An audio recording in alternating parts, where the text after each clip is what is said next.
des liens puissants qui ne peuvent pas être simplement déclaratifs. Dans toute relation humaine, il y a besoin aussi de preuves, et c'est le moment aussi de démontrer toute la solidarité de la France, des Français, de l'ensemble de la communauté internationale à l'égard du peuple marocain. Ensuite, comme élu du Mantois, évidemment, parce que, tu l'as dit, nombreuses et nombreux sont les Franco-Marocains, les Marocains, les amis du Maroc sur ce territoire, et donc vous voir aussi nombreuses et nombreux ce soir, et dans le malheur qui nous frappe, une source de réconfort.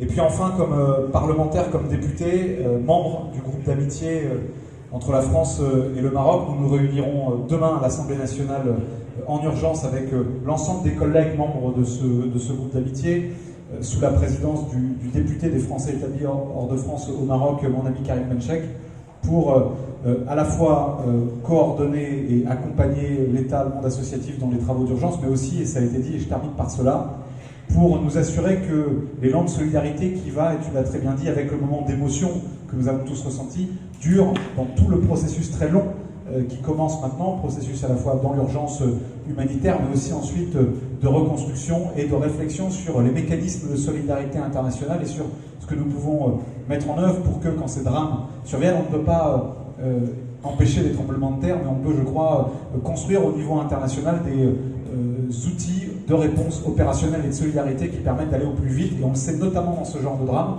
que souvent les premiers jours sont cruciaux, qu'on peut encore retrouver des survivants, qu'on a encore des choses à préserver, des zones à alimenter qui sont encore inaccessibles. Et donc nous allons aussi, dès demain, avec les collègues députés membres de ce groupe d'amitié, travailler sur ce sujet.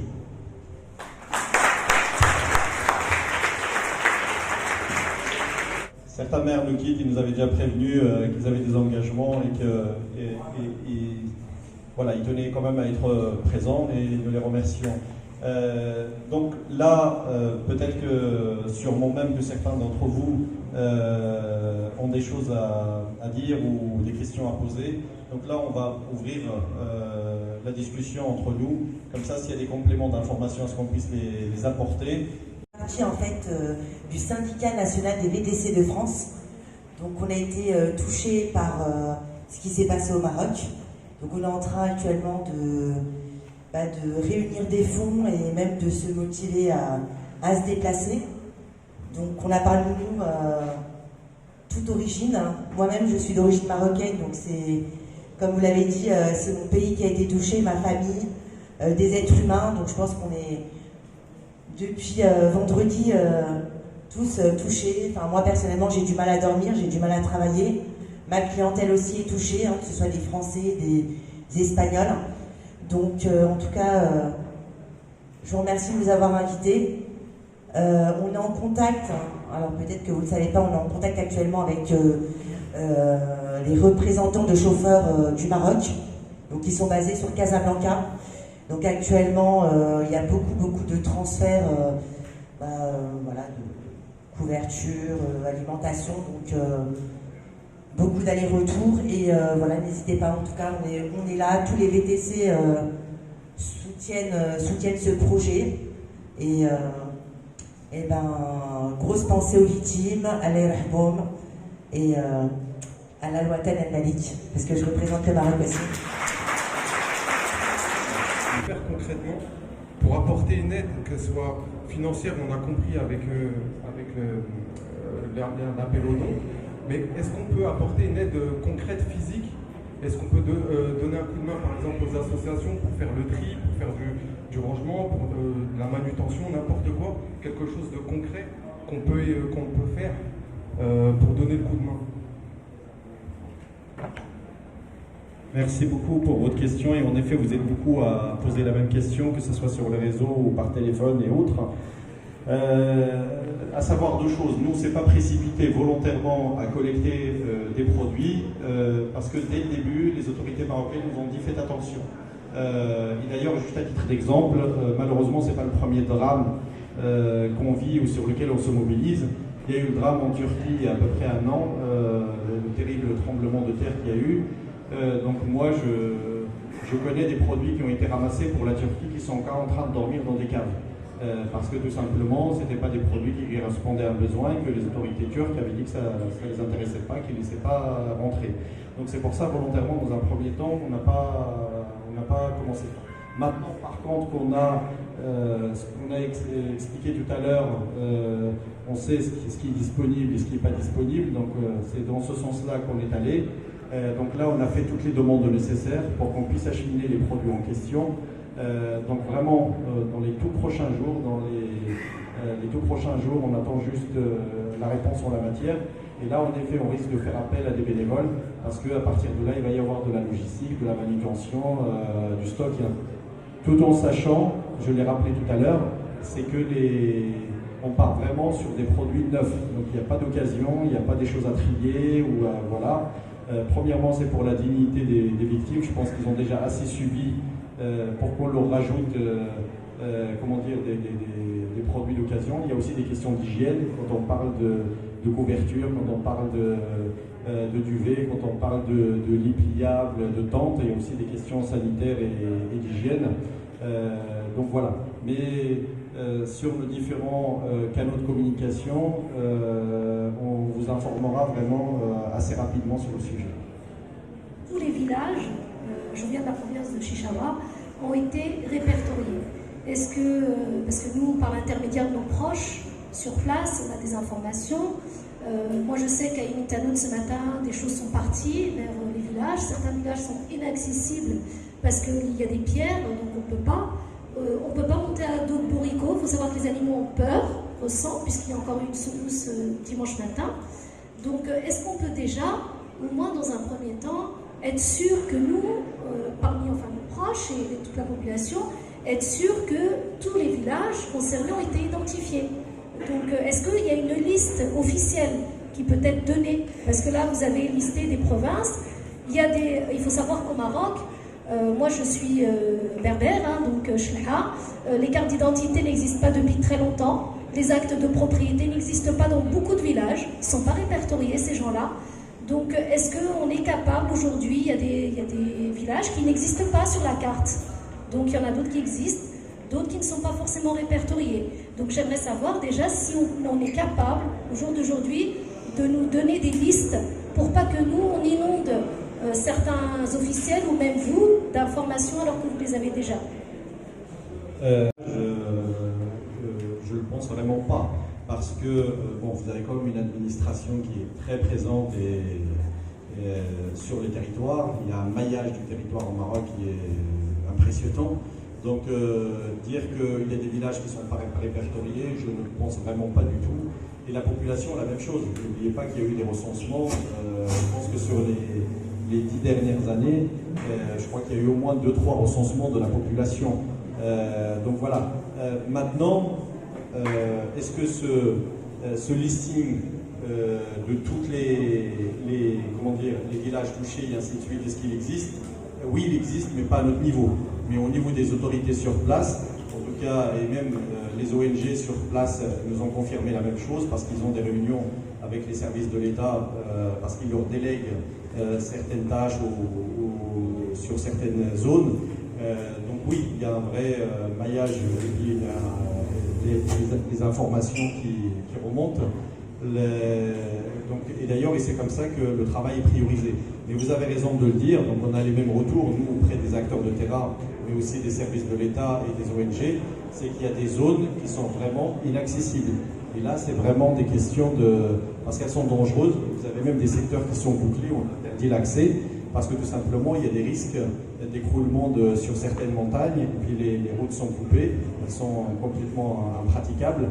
Et là, c'est d'autres moyens, c'est des hélicoptères, et sur certaines, il y a même des routes secondaires qui sont en train d'être, pour libérer des passages par ailleurs. Donc voilà, mais c'est les zones où c'est le plus difficile, ça c'est sûr et certain. Mais par contre, une information globale, oui, les autorités, en tout cas des différents contacts qu'on a eus, on était quand même impressionnés par le niveau de détail qu'ils ont sur la situation. A demandé que l'argent soit envoyé par le fonds spécial Banque Al-Morbabi et qu'il n'accepterait aucun transfert d'argent autre que par ce biais. J'aurais voulu savoir si le fait qu'il y a quand même eu, alhamdoulilah, une très bonne somme d'argent qui est arrivée et que la communauté marocaine a énormément besoin de fonds aujourd'hui, que nous sommes tous dans le stress de savoir si les moyens suffisent, savoir si, tout en laissant la cagnotte ouverte, vous allez transférer les fonds incessamment sous peu, puisque comme nous le savons, l'argent n'est pas transféré en une semaine entre le Maroc et la France. Il faut minimum 20 jours. Allez-vous transférer les fonds sur la banque Al-Morlibia ou allez-vous attendre encore et la garder et la gérer par Assoufa directement? Ça va. Donc, j'ai déjà répondu à la question du roman premier exposé, à savoir quand j'ai décliné notre plan d'action. C'est-à-dire sur la question de l'urgence, parce qu'on a des produits qu'on va acheter sur place, et puis on a des produits sur lesquels il y a des tensions qu'on va acheter ici, qu'on va acheminer. Et sur le moyen terme, sur le travail de la construction. D'accord? Donc voilà. En effet, les autorités marocaines ont ouvert le compte unique Banque Al-Maghreb, la banque du Maroc, pour justement, mais ce n'est pas le seul biais. Donc ça veut dire que avec les ONG, sur un certain nombre de services, il y a des possibilités que les autorités ne ferment pas toutes les portes en la matière. Donc il y a aussi des marges de manœuvre qui sont possibles. Ça ne dénote aucune ni méfiance ni quoi que ce soit de notre part, loin de là. Donc si à un moment donné, sur ces fonds-là, en effet, par rapport à notre programme d'action, notre périmètre d'action, il y a un excédent, bien sûr, qui sera transféré sur les comptes en question. Voir venir pour le moment des denrées, des matériels, mais que la priorité, et il en remerciait les gens qui le faisaient, c'était d'avoir des fonds financiers. Donc la question se pose, c'est si le roi, on va dire, a ordonné une demande, pourquoi aujourd'hui, en ayant ce geste de solidarité vis-à-vis du Maroc qui nous est propre et qui nous est cher, pourquoi ne pas avoir ce premier geste vis-à-vis du travail fait par le roi et des autorités, et de continuer une cagnotte qui par la suite, effectivement, nous permettrait d'acheter et d'aller dans le long terme, puisque de toute façon les constructions ne vont pas se faire dans le mois qui suit, la réhabilitation ne va pas se faire dans le mois qui suit, mais de permettre à la royauté marocaine d'avoir des fonds et par la suite effectivement avoir cette démarche qui est noble et de projeter un deuxième projet. Comme répété, là encore, les autorités marocaines ne ferment pas la porte à quoi que ce soit. Donc il y a cette démarche qui a été faite, mais tous les autres biais sont possibles et sont opérationnels et sont complémentaires. Donc à partir de là, et d'ailleurs tout ce qui est fait, il est fait en étroite coordination avec les autorités marocaines elles-mêmes. On ne peut rien faire tout seul dans son petit coin. Donc quel que soit le transfert financier ou l'apport de matériel ou autre, d'ailleurs, nous on a eu les responsables concernés sur tout ce qui est transfert de matériel. Donc il y a des directives qui ont été données pour accélérer les procédures, pour faire justement tous les épargner aux associations et à tous ceux qui importent le matériel nécessaire, les formalités douanières ou de payer une quelconque taxe du moment qu'il y a besoin. Donc la procédure qui a été mise en place par les autorités marocaines elles-mêmes, c'est tout simplement, on leur envoie les listes du matériel en question, c'est eux qui répondent sur l'intérêt, l'opportunité de tel ou tel matériel. C'est un geste financier, madame, et comme deuxième geste, tout le monde essaie de rassembler du matériel qui a été demandé et on y a des carences au Maroc. Donc ça m'a ajusté, c'est vrai, il a donné des directives, mais il n'a jamais empêché on nous a dit de ne pas rassembler du matériel en parallèle. Donc il y a le geste financier, il y a le geste matériel aussi qui vient après. Donc enfin voilà, donc on peut passer à autre chose, je pense. Merci. Je vais parler en arabe. كل شيء غير بالفرنسي انا بغيت نهضركم شي بالعربيه لحقاش حنا كلنا عرب الحمد لله. المهم الشيء اللي قالوه الناس وقالوا كل واحد واش بغى يقول، هادشي حنا سمعناه من نهار لو 9 سبتمبر، عشناه القناه كلها حنا عايشين معاها. المهم الحاجه اللي نقولوا هي كنشكروا السيد الجوهري على المبادره اللي كيدير اي مناسبه كتسوى فرح او قرح. حضر بينا في المنتخب وما نسيناش اشنا دوزنا معاه الفرحه، وفي الحفله ديال المسيره ديال عيد الاستقلال ثاني لقيناه وبادرنا معاه. وفي هذه المأساة يعني من النهار الاول هو واقف، هو كي كنقولوا حنا بالمغربيه كيجري وكيجاري. الله يجازيه والله يجازي كاع الناس اللي معاه في الاسوسياسيون ديالو وحداه وقدامه موراه. هذا هو الكلام اللي بغيت نقول. حنا هذه خاصهم يبنيوش ليهم، ما عندهمش تيتر، عندهم البنكه الفلوس هادشي كلشي متبعين. وحنا احداث مع التلفزيون ومع الصحافه المغربيه ومع الاوامر ديال جلاله الملك نصره الله. المهم حنا اليوم راحنا مجموعين، واللي بغى يعاون بشي حاجه يعاون. كي قال واحد نقطه مع نقطه كتعمر السطر، درهم على درهم غتولي 1000 درهم، وإلا كانت 1000 درهم على 1000 درهم كتولي 10000. وهذا هو وهذا مكان.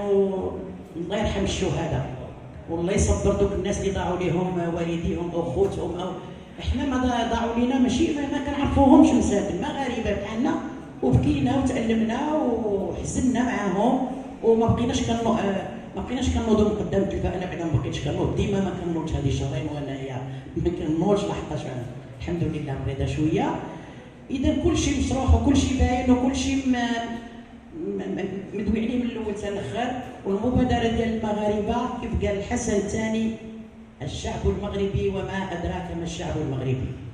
الشعب قبل الحكومه لقيناه، والحمد لله.